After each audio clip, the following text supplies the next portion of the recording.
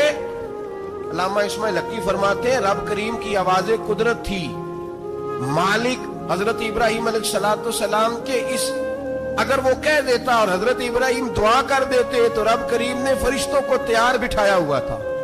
فرمایا اگر یہ کہہ دے میرے خلیل سے کہ سورج مغرب سے نکال کے مشرق میں غروب کرنا ہے تو تیار رہنا, جس طرح خلیل کہیں گے ویسے ہی کر دیں گے. واتخذ اللہ ابراہیم خلیلا, ابراہیم ہمارا دوست جو ہوا, جیسے کہے گا ویسے کر دیں گے. حضرت سیدنا ابراہیم علیہ السلام کی باتوں کا جب جواب نہ دے سکا, دلیل نہیں بندہ دیتا, پھر لڑائی کرتا ہے, پھر جھوٹے موٹے اعتراض کرتا ہے. دلیل ختم ہوتی ہے تو لوگ ذاتیات میں اترتے ہیں, کہتے ہیں یہ کھانستا صحیح نہیں, دیکھتا صحیح نہیں. دلیل ختم, اب ذاتیات پہ اترے, کہنے لگے مجھے پتا چلا ہے کہ یہ فلانی جگہ گیا تھا تو وہاں جا کے اس نے اس طرح کیا. پھر لوگ ذاتیات پہ اترتے ہیں, جب دلیل کا جواب دلیل سے نہیں دے پاتے پھر ذاتیات پر اتر کر حملے کرتے ہیں. حضرت ابراہیم کے دلائل کا جواب نمرود نہ دے سکا تو کہنے لگا کہ اس کو آگ میں ڈال دو. قوم گئی ہوئی تھی ساری, آپ نے بات سنی ہوئی ہے, میں نے صرف اشارہ دینا ہے. میلے پہ حضرت سیدنا ابراہیم علیہ السلام نے سارے بت توڑ دیے, کلاڑا بڑے بت کی گردن پہ رکھا. واپس آئے, کہنے لگے بت کس نے توڑے ہیں؟ تو فرمایا اس سے پوچھو جس کی گردن پہ کلاڑا ہے. کہنے لگے یہ تو بول ہی نہیں سکتا. تو فرمانے لگے بڑے بیوقوف ہو, جو بولتا ہی نہیں, سنتا ہی نہیں, اپنا آپ نہیں بچا سکتا, اس کی پوجا کرتے ہو. کہنے لگے پکڑو, دلیلیں ختم ہو گئی, اس کو آگ میں ڈالو. بہت بڑی حویلی 45 فٹ مربع پہ مشتمل ایک حویلی بنائی گئی اور 45 فٹ اونچی. مختلف روایات, علامہ اسماعیل حقی کہتے ہیں کہ 3 مہینے تک نمرود نے کہا کہ اس کے اندر لکڑیاں ڈالو. لوگ پوچھنے لگے کتنی دنیا جلانی ہے؟ کہنے لگا بندہ تو ایک جلانا ہے, پر بندہ بڑا تگڑا ہے, ایک بندہ. 3 مہینے لکڑیاں ڈالی گئیں. اور لوگوں کی جو تہمات ہوتی ہیں نا وہ بڑی عجیب ہوتی ہیں. تہمات میں نے بڑی تفصیل سے رمضان المبارک میں گفتگو کی تھی. بدشگونی, تہمات لوگ لیتے ہیں. اس وقت بھی لوگ تہمات کا شکار ہو گئے. عقیدہ بگڑ جاتا ہے تو وہ عجیب و غریب باتیں کرنے لگتا ہے. تہمات کا شکار ہو گئے. بیویاں نظر مانتی, میں بیمار ہوں, اگر صحیح ہو گئی تو اتنے میں لکڑی دوں گی حضرت ابراہیم کی آگ جلانے کے لیے. ایک عورت لے کے جا رہی ہے لکڑیاں. ایک نیک دل آدمی نے اسے پوچھا کہاں جا رہی ہوں؟ کہنے لگی میں نے منت مانی تھی تو حضرت ابراہیم علیہ السلام کو معاذ اللہ جلانے کے لیے لکڑیاں لے کے جا رہی ہوں. تو وہ رب کریم کے بندے کہنے لگے تو ڈھونڈتی رہے گی, تجھے وہ جگہ ملے گی نہیں. وہ بی بی کئی مہینے گھومتی رہی, جگہ ہی نہیں ملی جہاں لکڑیاں ڈالیں, ماری گئی. تہمات کا شکار ہوئے بہت سارے لوگ. تہمات کا بھائی, تہمات دین کے اندر منع ہے. تہمات دین میں کوئی نظر ماننا, کوئی کسی بزرگ کے مزار پہ جا کے سالے ثواب کے لیے کوئی چیز ماننا, یہ تو درست ہوا. لیکن غیر شرعی نظریں مان لینا کہ میں آگ کے گرد چکر لگاؤں گا, میں جناب وہاں جا کے یہ والا تماشا کروں گا, میں دھاگا باندھوں گا, میں رسا کاٹوں گا, میں وہاں گندے ہوں سے پانی پیوں گا, ان کی شریعت اجازت, یہ تہمات ہیں, بدشگونی ہے. دین میں ان کی کوئی گنجائش ہے. آپ نظر ماننے سے پہلے بھی کسی عالم سے رابطہ کریں کہ میں منت مانگنے لگا ہوں تو کیسے ماننی چاہیے کا طریقہ پوچھیں. ایسے ہی غلط چیز کی منت تھوڑی مان لی جائے گی. 12 علامدہ برسر مطلب حضرت ابراہیم کے لیے آگ جلائی گئی. 45 فٹ اونچی آگ ہے, پرندہ بھی اوپر سے گزرتا ہے تو نیچے گر جاتا ہے جل کے. اتنے دن لگا کے آگ جلائی گئی. اب حضرت ابراہیم کو جلایا جانے لگا ہے. یہاں تو موجیں ہے نا, جو کسی ادارے کا سربراہ ہے اس کے لیے موج ہے, کسی جگہ آفیسر بن گیا تو موج ہے. پیر صاحب کے لیے موج ہے, علامہ صاحب کے لیے موج ہے, خطیب صاحب کے لیے موج ہے, جلنا کس کو پڑتا ہے؟ وہ علی کوئی نہیں رہا اللہ ماشاءاللہ, وہ لوگ گزر گئے جو تکلیفیں سہ کے کام کرتے تھے, گزر گیا زمانہ. حضرت سیدنا ابراہیم علیہ السلام کو جلایا جانے لگا ہے تو اب اتنی بڑی آگ ہے تو ڈالیں کیسے؟ شیطان نے تجویز دی کہ منجنیق بناؤ, منجنیق, بڑے بڑے بانس باندھ کے ان کے نیچے رسا باندھو. وہ جس طرح جھولنے کے لیے جھولا بنایا جاتا ہے, اس طرح ایک منجنیق پرانے زمانے میں اس میں پتھر رکھ کے پھینکے جاتے تھے دشمنوں پہ. وہ منجنیق بنائی گئی کہ دور سے حضرت ابراہیم کو پھینکیں گے. ہاتھ حضرت ابراہیم کے باندھ دیے, پاؤں مبارک باندھ دیے, پوری زمین پہ ایک نام لینے والا خدا کا, اور اس کو آج رسیوں میں جکڑا ہوا ہے. جب پھینکا جانے لگا نا آگ میں تو پورے رونے لگے, فرشتے تڑپنے لگے, اے اللہ یہ کیا ہونے لگا ہے؟ ایک تیرا خلیل اور وہ بھی آگ میں. فرمایا جاؤ جا کے اس سے کہو اگر تمہاری مدد لیتا ہے تو اسے بچاؤ. ہوا کا فرشتہ آیا, کہا ابراہیم اگر تو کہے. او بھائی ان چیزوں کو کہانی سمجھ کے نہ سنا کریں, یہ داستان نہیں, یہ وہ طریقے ہیں جو ہمارے رسول نے ہمیں اپنانے کا حکم ارشاد فرمایا ہے. جو عقیدے, یہ وہ نظریات ہیں جو ہمیں اوڑھنے کو کہا گیا. اپنے رب کریم کی رضا پہ راضی رہنے کے یہ وہ خوبصورت مواقع ہیں صوفیاء نے جن کو بنا کر سمجھا کر ہم تک پہنچایا ہے. یہ ہے اہل طریقت کی باتیں. وہ کہتے ہیں یار جس حال میں رکھے راضی رہنا ہے. حضرت ابراہیم علیہ السلام کو پھینکا جا رہا ہے, فرشتہ آیا, اے اللہ کے خلیل اگر حکم دو تو اتنی ہوا چلاؤں کہ نمرودی جل جائیں سارے, آگ ان پہ پھینک دی جائے. آپ نے فرمایا تو جا, تجھ سے مجھے کوئی کام نہیں. تھوڑی دیر کے بعد پانی کا فرشتہ آیا, کہا حضور اتنی بارش برساؤں گا کہ آگ بجھ جائے گی. فرمایا تو جا, تجھ سے کوئی کام نہیں. اب جب منجنیق میں رکھ دیے گئے, آگ میں جانے کا لمحہ ہے, تیاری ہے, حضرت جبریل امین حاضر خدمت ہوئے. کہا ابراہیم کوئی حاجت؟ فرمایا تجھ سے کوئی نہیں. کہا چلو مجھ سے نہیں تو رب کریم سے ہی بات کر لو, مجھے پتا ہے میں چھوٹا ہوں, آپ مجھ سے مدد کیوں لوگے, رب کریم سے ہی بات کر لیں. تو حضرت ابراہیم کہنے لگے جبریل یہ بتا, رب کو نہیں پتا اس کا خلیل کس حال میں ہے, اسے نہیں پتا میں کس حال میں ہوں, میرے ہاتھ بندے ہیں, پیر بندے ہیں آگ میں, اسے نہیں پتا. بتایا تو اسے جاتا ہے جسے خبر نہ ہو. تو اگر اسے پتا ہے, اگر وہ جلانے پہ راضی ہے تو میں بھی جلنے کو تیار ہوں, میں تیار ہوں, میں تیار ہوں. اسے کہو ٹھیک ہے. حضرت سیدنا ابراہیم علیہ السلام کو منجنیق میں ڈال کے جو پھینکا آگ میں, یا نار کونی بردم و سلامن علی ابراہیم, اللہ نے فرمایا اے آگ میرے ابراہیم پہ ٹھنڈی بھی ہو جا اور سلامتی والی بھی ہو جا.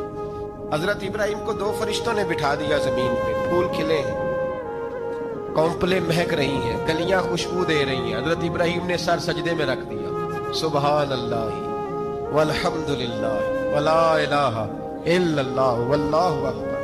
حضرت ابراہیم اللہ کی تسبیح پڑھنے لگے, رب کریم کا شکر بجا لانے لگے. نکلے وہاں سے, کچھ دن گزر گئے, نکلے, حکم ہو گیا ابراہیم علاقہ چھوڑ دو. حضرت ابراہیم علیہ السلام وہاں سے نکل کے مصر آئے, چچا کے پاس ٹھہرے. انہوں نے اپنی بیٹی جناب سارہ کا نکاح کر دیا. کچھ آگے بڑھے تو ایک ظالم بادشاہ سے ٹکرائے. اس نے ایک شہزادی, ایک بادشاہ کی بیٹی قید کی ہوئی تھی, جناب ہاجرہ نام تھا, ان کو قید سے چھڑا کے ساتھ لائے. حضرت لوط علیہ السلام بھی ساتھ. یہ 4 لوگوں کا قافلہ چلا, فلسطین میں جا کے پڑاؤ ڈالا, گھر بار چھوڑا, تبلیغ شروع ہوئی. حضرت ابراہیم کے گھر میں 2 خواتین ہیں, ایک آپ کی بیوی ہیں, ایک حضرت ہاجرہ ہے. اولاد کوئی نہیں, بڑا میوہ ہے میٹھا. گھر وہی آباد ہوتا ہے جس میں بچے روتے ہیں, گھر ہوتا ہی وہ ہے جس میں بچوں کی چنچناہٹ ہوتی ہے, بھن بناہٹ ہوتی ہے. حضرت ابراہیم نے ایک بچہ روتے ہوئے دیکھا تو آنکھوں میں آنسو آئے, کہنے لگے ربی حب لی من الصالحین, یا اللہ مجھے بھی نیک اولاد عطا کر. حضرت سارہ نے سن لیا, کہنے لگی ابراہیم شاید میرے بطن سے تو آپ کو نصیب نہیں, ہاجرہ سے نکاح کر لو. جناب ہاجرہ سے نکاح ہوا. اللہ تو بڑا بے نیاز ہے, رب کریم نے حضرت اسماعیل جیسا خوبصورت بیٹا عطا فرمایا. بیٹا کالا سیاہ بھی ہو تو سینے کی ٹھنڈک ہوتا ہے, پر یہ تو وہ بیٹا ہے جس کی پیشانی میں نور محمدی چمکتا ہے صلی اللہ علیہ وسلم. حضرت سیدنا اسماعیل علیہ اتنے خوبصورت. اب جس بیوی کے ہاں بیٹا تھا, بیٹھنا اٹھنا بھی زیادہ اس کے پاس, آنا جانا بھی اس کے پاس, توجہ ادھر ہو گئی. جناب سارہ رشک کرنے لگی. ایک دن کہنے لگی اسے چھوڑا جنگل میں, وادی غیر ذی زرع مکے کے پاس. بھائی ایک بیٹا عالم دین بنا لو, کہنے لگا روٹی کہاں سے کھائے گا؟ تیرے 5 بیٹے ہیں, کو حافظ قرآن بنا, کہتے روٹی کہاں سے کھائے گا؟ وہ بچہ بھی کہتا ہے میں کہاں سے کھاؤں گا. حضرت ابراہیم علیہ السلام تو چند مہینے کا بچہ چھوڑ آئے, تو کہاں سے روٹی کھائی حضرت اسماعیل؟ کہاں سے کھائی ان کی اماں نے روٹی؟ بھوکے مر جاتے ہیں یہ سارے. میں بڑی ذمہ داری سے کہا کرتا ہوں کہ جتنی خوبصورت روٹی اللہ کریم دین کے خادموں کو عطا کرتا ہے شاید کسی اور کے نصیب ہوتی ہے, لیکن ہم لوگ توجہ ہی نہیں کر رہے. ہمارا ذوق ہی نہیں بن رہا, ہم یہ محنت ہی نہیں کر رہے کہ قوم کو مستند علماء کی ضرورت ہے, علاقوں کے علاقے خالی ہیں, ادھر ہمارا مزاج ہی نہیں بن رہا, توجہ ہی نہیں دین کی خاطر. اور پھر چلے بچے تو بعد کی بات ہے نا, جو ابھی خود جوان ہے وہ بھی تو یہ دعا. ایک صاحب مجھے کہنے لگے میں دعا مانگ رہا ہوں اللہ مجھے بیٹا دے تو میں اسے دین پہ لگاؤں گا. تو میں نے کہا آپ بھی بوڑھے نہیں ہوئے, آپ خود ہی لگ جائیں. بیٹا تو ابھی آئے گا تو لگے گا نا, تو آپ تو اس وقت ہیں تو آپ تو پہلے لگے نا صاحب. 2 گھنٹے تو نکال کے آئے, دین سیکھنے کو کافی ہے. آپ اتنی لمبی سوچ رہے ہیں کہ بچہ آئے گا تو بڑا ہوگا تو وہ جائے گا تو دیکھی جائے گی. ابھی تو آپ ہیں تو آپ تو آؤ. حضرت ابراہیم نے بچہ وہاں چھوڑا. یہاں سے جو عمرہ کرنے لوگ جاتے ہیں نا, جو حج کرنے جاتے ہیں, ان کو پتا ہے کہ وہاں دنیا کی ہر نعمت ملتی ہے, پھر بھی ڈبل ٹرپل پیسے لوگ جیبوں میں ڈال کے جاتے ہیں. حضرت ابراہیم جب وہاں لے کے گئے تو کوئی انسان نہیں تھا, پانی کا قطرہ نہیں تھا, 2 کلو کھجوریں, 1 مشکیزہ. بیوی کو تھمایا. ہمارے گھر میں ہزاروں چیزیں پڑی ہیں, لیکن وہ جو توکل ہے نا وہ ختم ہو گیا ہے. اللہ دے گا, حلال حلال پہ قناعت کرے, جائز جائز پہ بھروسہ کرے, رب کریم عطا کرنے والا ہے, وہ مزاج ختم ہو گیا. حضرت سیدنا ابراہیم علیہ السلام 2 کلو کھجوریں, 1 مشکیزہ پانی کا دے کر کے, اور وہاں بٹھایا آپ نے اپنے بچے کو اور اپنی زوجہ جناب ہاجرہ کو, اور بٹھا کر کے یہ واپس پلٹنے لگے تو حضرت ہاجرہ سلام اللہ علیہ نے آواز دی, کہا ابراہیم کس کے سہارے پہ چھوڑ کے جا رہے ہیں؟ جہاں آب زمزم کا کنواں ہے نا, جو لوگ گئے ہیں جنہوں نے صفا مروہ کی صحیح کی ہے, صفا مروہ سے باہر نکلے نا, سرکار کی ولادت کا مقام ہے, اس جگہ پہ آب زمزم کا کنواں تھا. وہاں حضرت سیدنا ہاجرہ کو بٹھایا, کوئی چیز نہیں, کوئی درخت نہیں, کوئی کھیت نہیں, کوئی پانی نہیں, کوئی کنواں نہیں, وہاں بٹھایا اور بٹھا کر کے نکلنے لگے تو جناب ہاجرہ فرمانے لگے ابراہیم کس کے سہارے پہ چھوڑ کے جا رہے ہیں؟ کہنے لگے اللہ کے سہارے پہ. تو پاک باز بی بی نے ایک لفظ پوچھا, کہا ابراہیم یہ میرے رب کا حکم ہے, یہ میرے بس جن کا عقیدہ توحید مضبوط ہو ان کے لیے ایک جملہ کافی ہوتا ہے, یہ میرے اللہ کا حکم ہے؟ تو جناب ابراہیم علیہ السلام فرمانے لگے ہاجرہ ہاں رب کا حکم ہے. جب یہ لفظ کہے تو چاہیے تھا نا حضرت ابراہیم تسلی دیتے, تو بی بی صاحبہ تسلی دینے لگی, عرض کرنے لگی ابراہیم اگر اللہ کا حکم ہے تو پھر آپ ہماری فکر نہ کرنا, اگر یہ رب کا حکم ہے تو پھر ہماری فکر نہ کرنا. جس رب نے ہمیں یہاں تک پہنچایا ہے وہ ہمیں کبھی بھی ضائع نہیں فرمائے گا, پھر فکر نہ کرنا. حضرت ابراہیم آ گئے. یہ بات آپ نے سنی ہوئی ہے, اشارہ کرنا مقصود ہے. 13 سال میں چلے مان بھی لیا جائے بعض روایات کی روشنی میں کہ آتے جاتے بھی رہے, لیکن مکمل دیکھ بھال اپنے بچے کی پرورش میں پورا حضرت ابراہیم علیہ السلام کا کردار, سارا کردار ماں کا تھا. میں جب خواتین کے بارے میں کوئی بات کرتا ہوں تو میں آپ کو اکثر کہتا ہوں کہ یہ صرف بیوی کے لیے حکم نہیں ہوتا, یہ ٹریننگ بیٹی کو دینی اور بہن کو دینی ہے, یہ تربیت کرے اپنے گھر میں.